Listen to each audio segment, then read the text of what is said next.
这节课呢，我们主要讲的是下钩甲如何做指尖的矫正。那么给大家录了2种操作方式，一个是我们常见的沙龙款的甲型，还有一个是俄式的甲型，大家可以作为借鉴和参考。好的，那么接下来呢，我们看一下这只手。这只手它的指甲是偏什么下钩的，所以我们还有一个操作方式是叫做本甲矫正，就是不用给它做很长的指甲，也不需要做很长的延长，只是给它做一个简单的甲型矫正，不至于这么下钩。那么我们所使用到的胶是俄麦新出的这个高透的超硬水晶胶，它的硬度就堪比大理石也是堪比水晶粉的硬度。我们一会儿来看一下如何进行操作。还是一样的，给它进行刻模单向单刺创造划痕。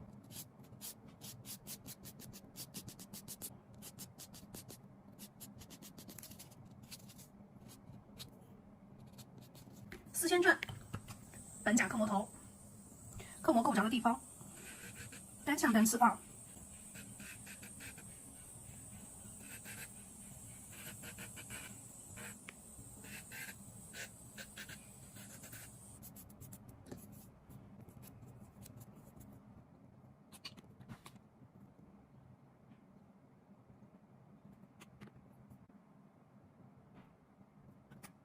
接下来我们用水晶笔，我用的是12号的水晶笔，将我们的指尖下钩部分填充起来。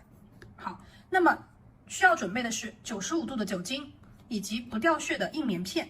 然后需要注意的是，我们酒精起到的是洗笔的作用，而不是蘸取它像做水晶粉一样去浸润水晶粉，不是的，它是起到清洗笔毛的作用然后刮干净，去吸谁？去吸我们的笔的肚子。看到了吗？然后这样吸的话，可以让我们的笔毛保持一个无胶状态，不会粘胶就可以了，而不是让它笔上有非常充分的液体，不需要好，接下来上完底胶了之后，我们取水晶胶放在指甲中间的位置，它这是高透水晶胶因为我们并不是要做延长，我们只是为了把指尖给高度铺出来所以说用笔腹的位置去轻轻拍我们的胶体，把它往下压，用我们的笔腹的位置把它往下压，主要附着在整甲指甲的中心位置，因为它是从中心点开始往前面往下勾的，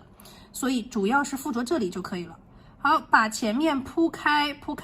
比如说你现在要铺成一个方形，那么你就前面指尖的位置朝方形甲去铺，看到了没有？这边也是朝方形甲的形状上去铺。好，它指尖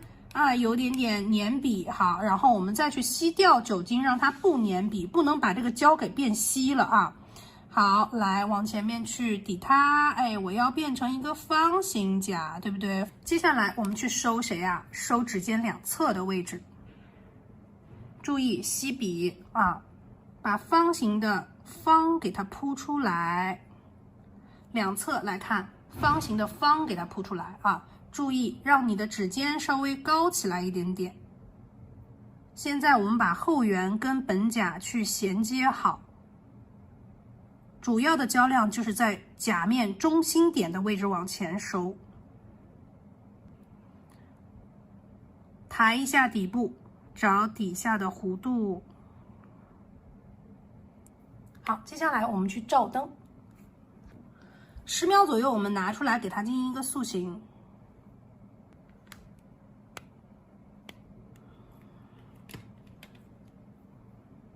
好，照灯。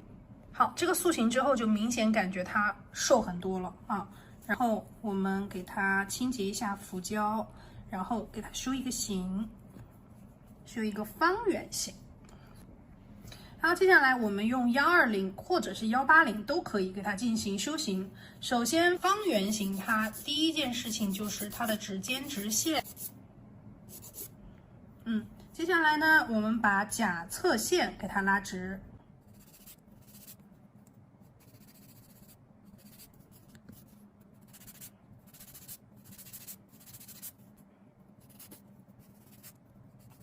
好，修到这个程度的时候，我们来看一下底部。底部这个样子就太厚了，因为我们来看侧面侧面它已经不再是一个什么下钩甲了，对不对？那这个位置它就太厚了，所以我们要打磨底部，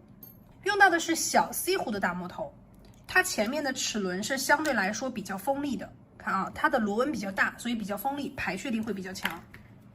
转速呢是12000转。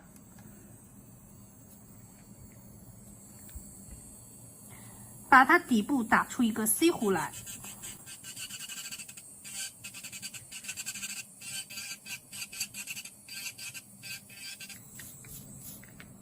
好，把它磨成这样子就可以了啊。然后我们来再去把上面的型给精修一下，还是刚刚我们的这条，因为我磨完了之后，它的这个线就不锋利了，还是一样，把这边线给它磨锋利，然后找一下两边的直线。然后把上面的这个部分给它过得光滑一些，圆润一点啊，棱角给它都过掉。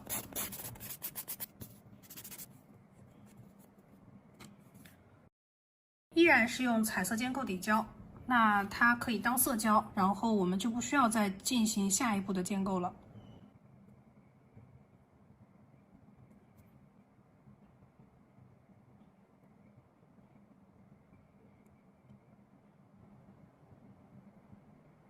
好，照灯回来了之后，我们把它的底部形状线跟之前一样磨一下。